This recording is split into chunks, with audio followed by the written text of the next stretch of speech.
So we have a couple players. We got you, the person that's got the solution, and we got them, your prospects who have a problem.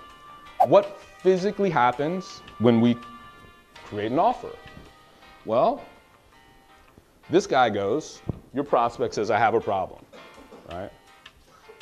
And so if you see this, this is just X plus Y equals, they don't know, but they got to figure it out. It's a burning problem they must have solved.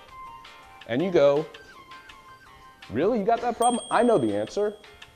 Question mark equals 8. Now you don't tell them, but you just say, look, I know the answer.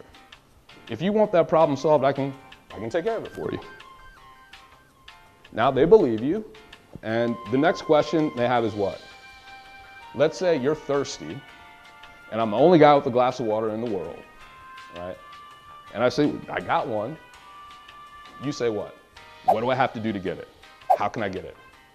How much, right? And so when we talk about creating value in an information marketing, educational, how-to setting, it was always for me over the last 8 or 9 years, a really ambiguous thing to think about. Because you can go to a seminar and people can say, oh man, they gave so much valuable content, right? But what does it mean? I don't know. It means one thing to another, one person, something totally different, to someone else. Well, here's tangibly what value means. When we make an offer and they say, how much?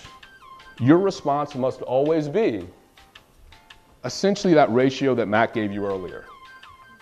I'm going to give you 10 times the value for what I'm going to ask you for. And that's you creating value in a very tangible, quantitative sense. So you go 10 to 1. I'm going to give you $1,000. Just give me 100. Who here would do that deal? I know I would do it, right?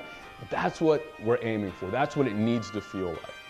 And that is what I call an irresistible offer. If we want to put numbers to an irresistible offer, really the ratio that I've learned, and this is another thing that was an expensive lesson, is 8 to 11.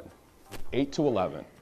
So if you want to sell something for $100, you want the value to be perceived at $800 to $1,100. So they go, wow, that's awesome. And then they give you money. And you know what that's called? It's called a win-win, right?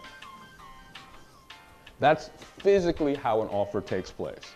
Now, it takes place in our mind, and for the most part, in the minds of our prospect that has this problem. Like me, when I was going back, and I just bought that book, Google Cash, and it was $67, this is all the stuff that was going through my head, right?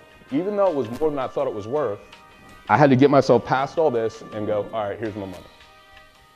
This is what's happening in their head.